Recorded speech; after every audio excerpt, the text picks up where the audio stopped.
शहर जो चाहता है कि सोनाली पवार मैडम उनके साथ खड़ी रहे, मैं आपके साथ ही हूँ और आगे भी रहूँगी। पर मेरा एक है, जैसे सुभाष चंद्र बोस ने कहा था कि आप मुझे खून दो, मैं तुम्हें आज़ादी दूंगा। सेम मैं बोलती हूँ कि आप मुझे साथ दो, मैं यहाँ से नशा हटवाने के लिए होम मिनिस्टर तक जाने के लिए तैयार हूँ, गृह मंत्रालय तक भी जाऊंगी। सब हम ऊपर से करेंगे, क्योंकि सवाल हमारे देश का है। हमारा देश, मैं जो बोलती हूँ कि हमेशा दुश्मन ये बॉर्डर पे ही नहीं लड़ता है, दुश्मन हमारे देश के अंदर भी लड़ता है। और जब वो उसका लड़ना ज़्यादा हो जाता है तो ज़्यादा करके वो नौजवानों को ही टारगेट करता है, क्योंकि आने वाला फ्यूचर तो यही है और इसको ही बर्बाद किया जाए। इसीलिए ये अलग अलग जो बहुत बड़ी इंटरनेशनल लॉबी काम करती है। पहले तो भी वो नाइजीरियन लोग वगैरह वो बेचते थे, पर अभी ऐसा नहीं है। अभी हमारे स्कूल के बच्चे भी बेच रहे हैं, हमारे नौजवानों के साथ साथ बड़े बड़े लोग भी बेच रहे हैं।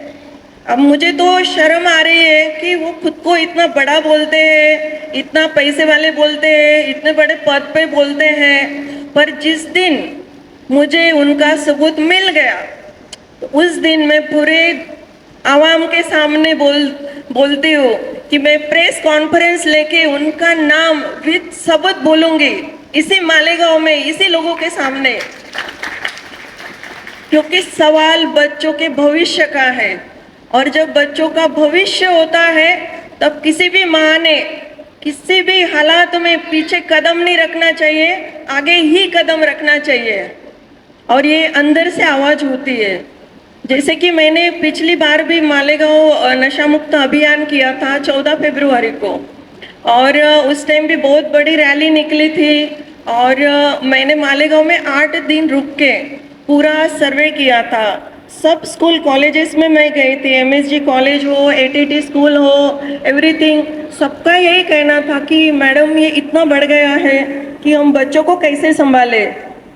और वो सर्वे कहता है कि आपका मालेगांव अभी रेड जोन में है और बहुत जल्द आपातकालीन स्थिति घोषित करनी पड़ेगी। अगर ये ऐसे ही 5-10 साल रह गया तो आपका मालेगांव के हर घर घर में एक बच्चा नशे का आदी हो जाएगा। और इसकी मैं जो बोलती हूँ कि गांभीर्य से लेना चाहिए, सेंसिबल होना चाहिए। और इसलिए मैंने मालेगांव पैटर्न की घोषणा की थी। उस घोषणा के इसमें जो पहला आता है कि यहाँ मालेगांव में एक नशा मुक्ति केंद्र होना ज़रूरी है, क्योंकि इन बच्चों को पहले तो ट्रीटमेंट देनी पड़ेगी। जब कचरा जम जाता है ना तो आउटलेट भी निकालना पड़ेगा, वो कहाँ से नहीं हो उसको भी रोकना पड़ेगा।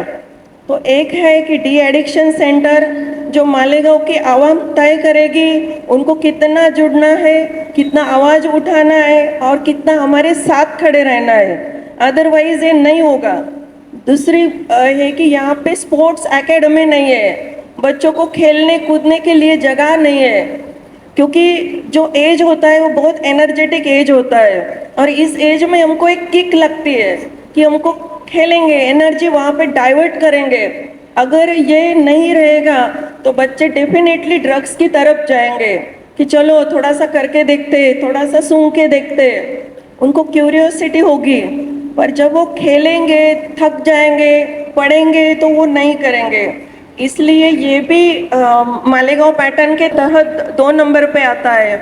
तीसरा, मैं पुलिस विभाग से भी बोलना चाहती हूँ कि पुलिस विभाग का एक special narcotic department specially Malegaon के लिए होना चाहिए, क्योंकि सिर्फ और सिर्फ उस पर फोकस किया जाता है। वो डिपार्टमेंट का काम यही है कि फोकस करे, बाकी केसेस में ध्यान न दे। आज मालेगांव के पुलिस की जो संख्या है वो भी कम है। जैसे मैंने उनके एसपी सर से बात हुई, एडिशनल एसपी से बात हुई, और उसमें से मुझे बहुत चीज़ें और बहुत सी इंफॉर्मेशन मिली है डिपार्टमेंट से कि नार्कोटिक डिपार्टमेंट सेपरेटली होना जरूरी है। जैसे हमारे पूना में है तो फटाफट उठा रहे हैं, अभी कंटिन्यूसली न्यूज़ चल रही है कि पूना पुलिस एक्शन मोड में आ गई है, क्योंकि वो कॉन्सेंट्रेट कर पाती है।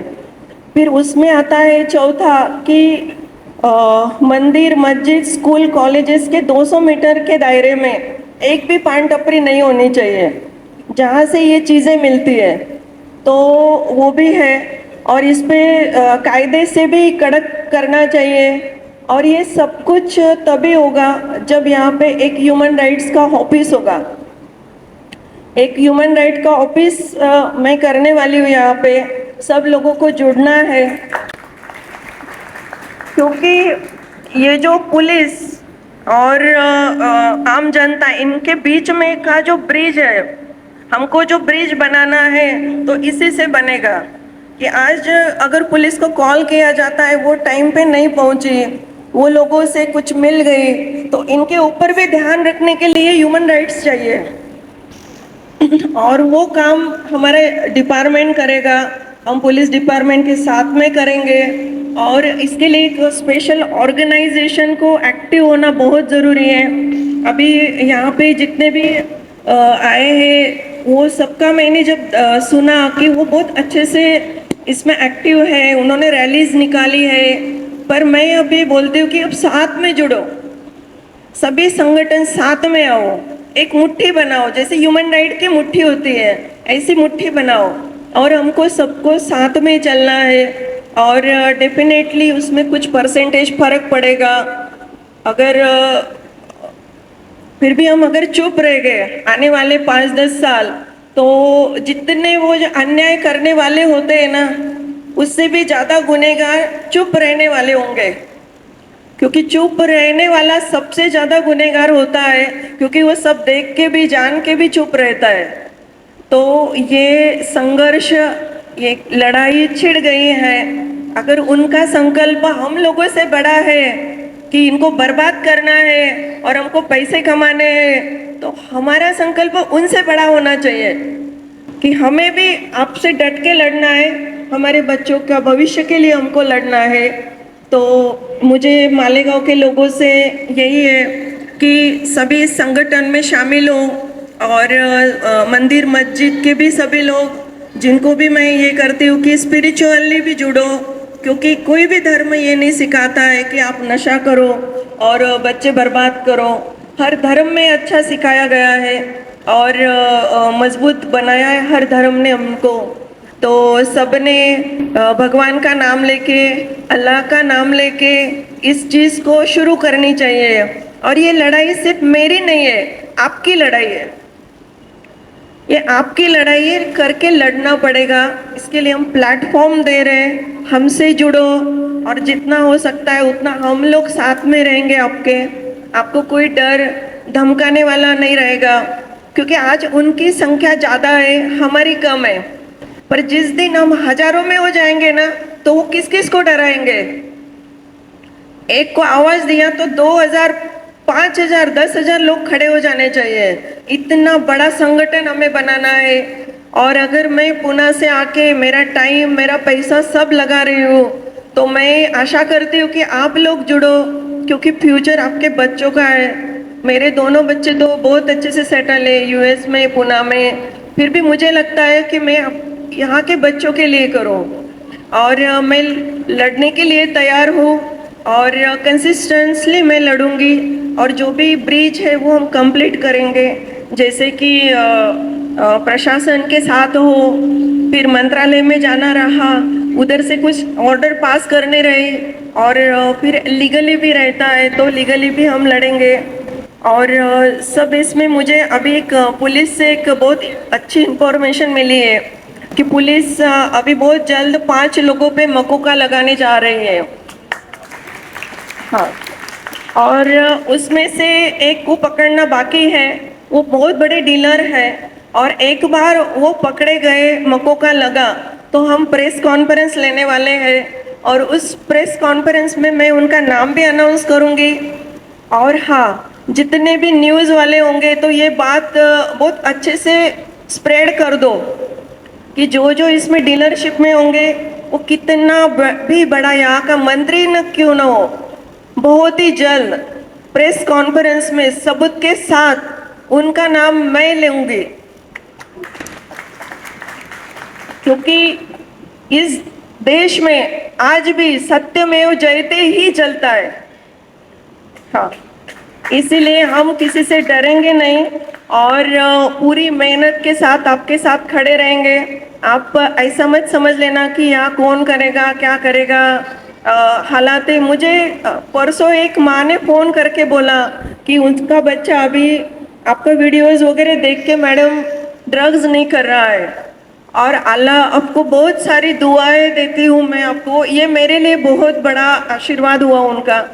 और मुझे लगता है कि इतनी सारी दुआएं और इतनी सारी माँओं का प्यार मुझे मिलेगा। आज मुझे इतना बड़ा सम्मान दिया गया, भारत की बहादुर बेटी होने का इतना बड़ा सम्मान मुझे मिला है। और जरूर मैं आपके साथ में हूँ और वही बोलती हूँ कि आप मुझे साथ दो, संगठन के साथ खड़े रहो, तभी हम लड़ सकते हैं। क्योंकि कभी भी एक देखा जाता है पॉलिटिकली भी कि इनके साथ कितने लोग खड़े हैं, ये सिर्फ इतने नहीं है, पर इनके साथ और भी जब जुड़ेंगे तब ये पावर दिखती है। हमको ये पावर दिखानी है। हमें किसी पॉलिटिशियन के लिए, पॉलिटिकल वोट के लिए नहीं काम कर रहे, हम समाज के लिए काम कर रहे हैं, ये हमारे भारत देश के लिए काम कर रहे हैं और यही हमको आगे भी करना है और आपको सबको जुड़ना है। धन्यवाद। जय हिंद, जय भारत।